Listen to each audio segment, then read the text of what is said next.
convite. Tudo bem? Boa noite. Obrigado a vocês pelo convite. É um Obrigada, prazer estar aqui com vocês. Prazer é nosso. Alexandre, para iniciar esse bate-papo, vamos direto ao ponto. Esse refis pode ser considerado um bom programa para o empresário, para o contribuinte, e você saberia nos dizer quanto o governo federal espera arrecadar com isso? Bom, Estevão, não podemos deixar de considerar um bom programa, uma vez que a boa parte dos contribuintes estava esmagada, né, se encontrava necessitando de um auxílio para colocar suas dívidas tributárias em dia. Esse programa ele não é o mais adequado, ele não, de simplificado ele não tem nada, e ele é até de certa forma um pouco mais complexo do que os anteriores, mas ele de alguma maneira traz sim algum alívio para o contribuinte de um modo geral. Nós estamos falando de que contribuinte? Pessoa física, pessoa jurídica, empresário, e que tipo de dívida está dentro desse balaio, digamos assim? Vamos lá. Só complementando sua pergunta anterior, há uma expectativa do governo federal de que a arrecadação ocorra na ordem de 13 bilhões de reais. 13 bilhões, é muita Nós estamos grana. falando em 13 bilhões de reais. Esse refis ele não contempla algumas categorias, algumas empresas. Por exemplo, as empresas do Simples Nacional, MEI, microempresa e empresa de pequeno porte, elas não estão contempladas pelo Simples Nacional, o que é uma pena, né? Então, o micro e pequeno empresário não está nesse refis. Não, ele está pode fora. aderir. Ele E está as fora. pessoas físicas? As pessoas físicas, sim, elas podem aderir ao refis nas mesmas condições em que o empresário contribuinte pessoa jurídica. E essas condições são quais, por exemplo? Bom, primeiramente o governo estabeleceu, a Receita Federal está estabelecido que o contribuinte pessoa física, ele tem que, a dívida dele pode ser parcelada num valor máximo, ou num valor mínimo, perdão, de R$200 para a pessoa física e R$1.000 para a pessoa jurídica. Em quanto tempo eles podem pagar? Quer dizer, tem um prazo maior desde que a prestação, né, seja o valor da mensalidade, seja esse que você acabou de dizer. Olha só, é por isso que eu, só complementando, que a complexidade desse programa, ela é bem maior do que a dos anteriores, porque você tem 4, 5 modalidades de opção. Você tem pagamento à vista com aproveitamento de prejuízo fiscal, você tem pagamento sem desconto, em que o governo formulou uma condição de pagamento que permite um fluxo de caixa maior para as empresas, mas não dá desconto em multa e juros. Você tem pagamentos em até 145 meses ou até 175, ou seja, há um volume de informações e de possibilidades que obrigará o contribuinte a ficar bastante atento na hora de promover a sua opção. Agora, Alexandre, no que diz respeito à pessoa física, que são dívidas mais simples, que tipo de tributo em atraso coloca a pessoa nessa lista de devedor hoje? Um tributo simples, para todo mundo entender. Geralmente imposto de renda de pessoa física, né, não quitado, ganho de capital pela venda de alguma casa, algum imóvel, algum imóvel em que ele tenha auferido ganho de capital, são os débitos mais assim recorrentes, né, atribuídos às pessoas físicas. Então, quem tem esse tipo de débito pode aderir, desde que no parcelamento ele entra lá no site, né? Isso, ele precisa, Estevão, ele não precisa de certificação digital. Tá. Ele pode entrar no site da Receita Federal, fazer uma atualização, perdão, um código de acesso. Lá o sistema vai gerar um código de acesso, e através desse código de acesso ele vai ao ícone de parcelamento. O sistema é autoexplicativo, então ele não precisa se dirigir à Receita Federal. Para a pessoa física é realmente uma modalidade mais simplificada. Mais Isso. Mas a parcela tem que ser no mínimo R$200. No mínimo R$200. Agora, isso não interessa o tempo, há quanto tempo a pessoa é devedora da Receita, né? Por exemplo, se ele tem dívida já de 10 anos, não interessa quando que ele contraiu essa dívida. Independe. Deixou de pagar o imposto de renda lá atrás, não recolheu o que tinha que recolher. Isso aí, tudo vai entrar nesse refinanciamento. Não, independe. Agora tem algumas travas que esse refis estabeleceu. Por exemplo, débitos que tenham sido originados de autos de infração oriundos de sonegação, conluio e aqueles que sofreram crimes.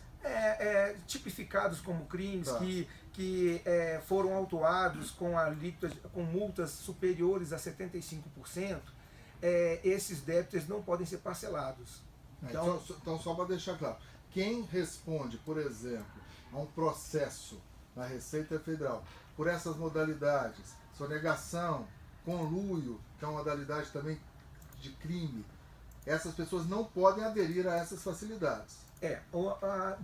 Quando o devedor ele sofre um auto, ele recebe um auto de infração, e nesse auto vem discriminado o débito dele. Então muitas vezes o débito, se ele não é oriundo de tipificação de crime, ele pode parcelar, sendo ele está fora. Hoje nós estamos batendo papo com o Alexandre Caetano dos Reis, contador, gentilmente atendeu o nosso convite. Por quê? Porque hoje a comissão que analisa a medida provisória que cria o novo refis, o parcelamento de dívidas tributárias, por exemplo, dívida com imposto de renda, aprovou o relatório do deputado Newton Cardoso Júnior, com algumas modificações. Essas mudanças estão sendo expressas, destacadas nessa entrevista, em tom muito didático, para que você possa se beneficiar desse parcelamento. Por que eu chamo a atenção, Alexandre? Quem está hoje devendo para o governo federal, o que ele sofre na pele? Não pode fazer concurso público, enfim, o que ele... Ele sofre, em regra, restrições creditícias, né? Ele tem um nome, pode ter um nome inserido no CADIM, que é o Cadastro de Inadimplência de Devedores do Governo Federal. Ele também pode, dependendo do débito, sofrer execuções quando os débitos são encaminhados à Procuradoria-Geral da Fazenda. O governo não facilita a vida do contribuinte, do contribuinte e devedor, sobretudo, né? Então é preciso ficar bastante atento e se possível, verificar a melhor opção do refis para ele aderir e fugir dessas armadilhas. Agora, além do refis, para aquilo sobre o qual nós estamos falando aqui, existe uma possibilidade de parcelamento de dívidas de uma categoria muito especial aqui no Distrito Federal. Eu gostaria de dar alguns dados, a gente já falou sobre isso essa semana, mas é sempre importante a gente voltar a esse assunto, que é justamente aquela categoria dos microempreendedores individuais. Você falou agora há pouco, Alexandre, que microempresas e pequenas empresas não entram nas categorias que vão ser beneficiadas por esse refinanciamento da Receita. Mas o MEI, que é o microempreendedor individual, aquele que fatura até R$60 mil por ano, uma média aí de R$5 mil por mês, esse microempreendedor individual pode agora parcelar as suas dívidas. Isso foi resultado pela primeira vez, isso vai acontecer, isso foi resultado de uma negociação do Sebrae Nacional com a Receita Federal. Nós do Sebrae, Guilherme Afif Domingos, falando para os cerca de 132 mil microempreendedores individuais, Estevão, que existem aqui no Distrito Federal, e um dado da Receita Federal é que pelo menos 48 mil apenas são pagantes, ou seja, 65% dos microempreendedores individuais não estão em dia com a sua mensalidade. E isso é uma estatística estarrecedora, né, Alexandre? Alexandre, por que você acha que por que está acontecendo isso? Por que o MEI não está pagando? Porque é uma parcela muito baixa, R$50, que dá direito a ter os benefícios da Previdência Social. Inclusive, ele passa a ser um segurado da Previdência. Se o MEI não puder trabalhar, por exemplo, ele é um autônomo, né? Trabalha como MEI. Aí ele é um pedreiro, está lá registrado como MEI, oferece nota fiscal para os seus clientes. Um dia ele não pode trabalhar, passa outro não pode. Ele pode dar entrada no INSS, né, para receber o seu auxílio-doença. E isso é importantíssimo. Por que você acha que está tão alta essa inadimplência?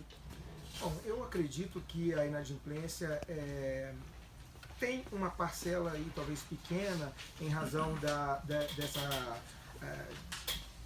desse momento é difícil da economia, sim, mas acredito e atribuo muito maior em razão da sistemática entre o microempreendedor e o governo, porque teria que haver um meio mais, uma interação maior desses dois entes, o ente tributante, que é o governo, e o microempreendedor, de obter essas guias mais fáceis e também uma divulgação maior disso. O que você é da mídia, você sabe que não existe, o governo não investe em propaganda, em publicidade, informando, dando essa comunicação. E olhe-se, porque o microempreendedor individual geralmente são profissionais, são empreendedores com um nível de conhecimento um pouco menor da legislação, então a eles deveria ser massificado um pouco mais o conhecimento. Deles, exatamente. Né? É uma coisa sobre a qual a gente pode voltar a falar aqui mais pra frente, né, Certamente. Nós agradecemos, portanto, a participação do Alexandre Caetano Reis, contador, foi o nosso convidado, comentando aí essa questão do microempreendedor individual e principalmente a questão do Refis, mais um programa de refinanciamento de dívidas tributárias para pessoas físicas e para pessoas jurídicas, empresas, médias empresas e grandes empresas. Obrigado, Alexandre, pela participação. Obrigado, Obrigada, Alexandre. 6 horas e 25 minutos, a gente